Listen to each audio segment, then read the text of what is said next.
Welcome to today's video. In this video, I'm going to continue looking at circle theorem, and in today's video, I'm going to look at finding perimeter of a sector of a circle. So in this video, I'm going to demonstrate how you can find the perimeter of the segment of the circle. Okay, in some cases, it's referred as a sector, or it can be a segment. Okay, so the question is, find perimeter of the segment of a circle with radius of 7 cm as shown in the diagram below. So this is the diagram we have. So let's take this circle as a cake. Now from this cake they have gotten a piece which was occupying about 35 degrees.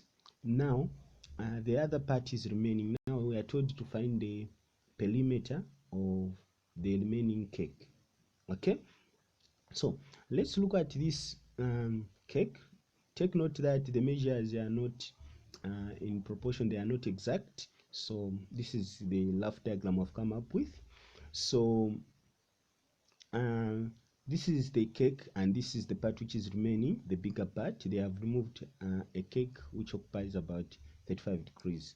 Okay, so as you can see, the diameter here, the radius here is 7 cm, and the piece of missing segment of the circle is 35 degrees. So we asked to find the perimeter of the remaining piece. Okay, so now as you can see, first of all, let me write the solution. So first thing we need to do is we're going to first identify the formula we use to find the circumference of the circle. Remember, the circumference of the circle is the perimeter of the circle. Okay, so the formula we use to find the perimeter of the circle is circumference is equal to pi multiplied by diameter. That is the formula for finding the circumference of the circle, or the formula to find the perimeter of the circle. Okay, so this is the formula. So we are given this one, which is not the full circle. So first we need to find the ratio of the remaining segment. Okay, so that means we are going to find the degree of the remaining circle. Since we are 35 degree has been removed, so we're going to subtract 35 from 360 degrees. Why? Because a full circle has got 360 degrees. So a full circle has 360 degrees. So since 35 degrees has been removed, so we're going to subtract 35 from 360 degrees. Okay, so we're going to write 360 degrees, which is for the full circle, then minus what has been removed, which is 35 degrees, and then the difference is the degree of the remaining circle. Now remember, I'm talking about this part, the one I've written, the arc which I've written in pink is showing the degree we want to find. So the remaining degree, this one, is 325 degrees. So the segment we want to find the perimeter for has the degree of 325, whereas the angle of 325 degrees has the angle of 325 degrees. Okay, so that is the angle for the remaining segment of the circle. Okay, now what we're going to do is we're going to come up with a fraction which stands for the remaining segment. So remember, the remaining segment is coming out of 360. So we're going to write 325 divided by the full angle of the circle, which is 360 degrees, which will be multiplied by the formula for circumference, or the perimeter, which is going to be times pi times diameter. Okay, once I've done that, then the next thing I'm going to do is I'm going to now replace the pi and the diameter by their values. So before I do that, I'm going to rewrite 322 degrees over 360 degrees multiplied by, so here I'm going to use the pi, which is 22 over 7. So I'm going to multiply by 22 over 7. Okay, then the diameter. Now when it comes to diameter, in this question we're given the radius. Now you should always remember that the diameter is double of radius. So the radius, if you double the radius, that means you have gotten the diameter. If you double the radius, that means you have come up with the diameter.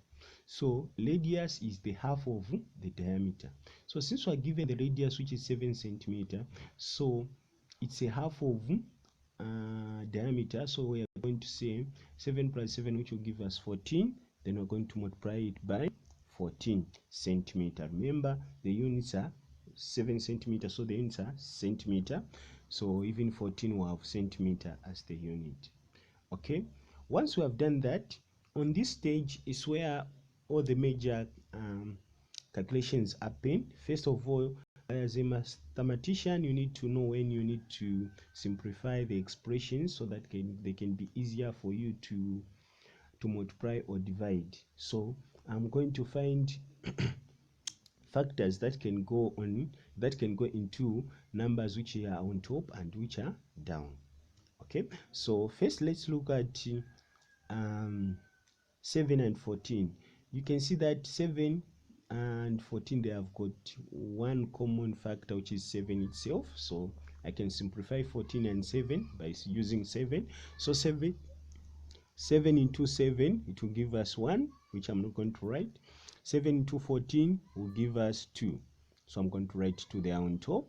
Once I've done that, then the next thing I'm going to do is, remember there on top I've remained with 2 centimeter. It's not just only 2, but 2 centimeter. I've just divided 14 divided by 7. It's not 14 centimeter. So I'm remaining there on top with 2 centimeter. Okay. Once I've done that, I'm going to check also other numbers that have common factors.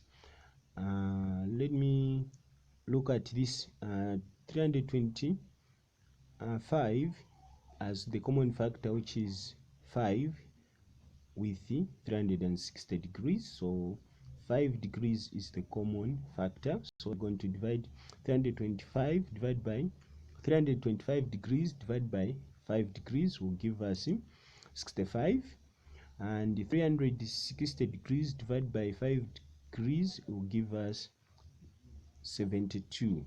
Okay, now as you can see, 72 has got a common number or factor that can go into 22 and 72, which is 2. I'm going to use 2. So 2 into 72 will go 36 times. 2 into 22 will go 11 times. Okay, now as you can see as well, again you can see that 36 and the 2 centimeter, they have got the common number which can go into both, which is 2. Remember, these numbers I'm dividing are on top. Now I'm also dividing with a number which is down. Although here down I just have one number, but on top I'm using different numbers. It's okay because they are all on top, because even if I don't do that, when I multiply them, I'm still going to divide them by the number which is down. So like I was saying, 36 and 2, they have got a common factor, which is 2 itself. So 2 into 36, it will go 18 times. 2 into 2, it will go 1 time. So now I've got 1 centimeter there. Now after I've done that, I'll try to check. I'm going to try to check if there is a number that can go into 18 and any other number on top. As you can see, there is no number that can go into 18 and any number on top. That means now I can write what is remaining on this expression. Okay, so now let me start by writing equal to, then let's say let's look at this one here. On these numbers which were here, which numbers are remaining? So there we can see that we have remained with 65 on top, which is over. Then down here I've remained with 18, which is over 18. Then let me come on this, on the middle part here. What am I remaining with? I'm just remaining with 11 down. I'm remaining with 1, which here I can say 1 into 11 will give us 11. So I'm just remaining with 11 there. Then I'm going to multiply by 11. Then I'm going to come here. Here I'm just remaining with 1 centimeter. So I'm going to multiply by 1 centimeter. Okay. Once I've done that, then the next thing I'm going to do is I'm going to divide 65 divided by 18. 65 divided by 18. Okay, that's what I'm going to do. I'm going to divide 65 by 18, which is going to give me 3.611. Now I'm going to write it, I'm going to round it off to one decimal number. Okay, if you don't round it for one decimal number, it will give you the answer which is different. I'm going to talk about the answer when I reach to the final answer. So I'm going to round it off to 3.6. You definitely don't need to do that in an exam if they didn't ask you to round off, and you can round off maybe to make your question simpler, but most in the questions they will say whether to give your answer into maybe 3 decimal numbers, 1 decimal places, or 1 significant numbers or 2 significant numbers. So you need to pay attention to the instructions. But since there are no instructions, I want to have it in maybe with the 1 decimal place. Okay, that's why I ignored the ones which were part of this answer. So when you divide 65 by 18, you are going to get 3.6111. There will be many ones which I have gotten rid of and rounded off the answer to 1 decimal place. Then once I've done that, I'm going to multiply it by 11, then by 1 centimeter. Okay, remember 1 centimeter, you don't have to ignore it. Why? Because even the unit of the answer will come from 1 centimeter.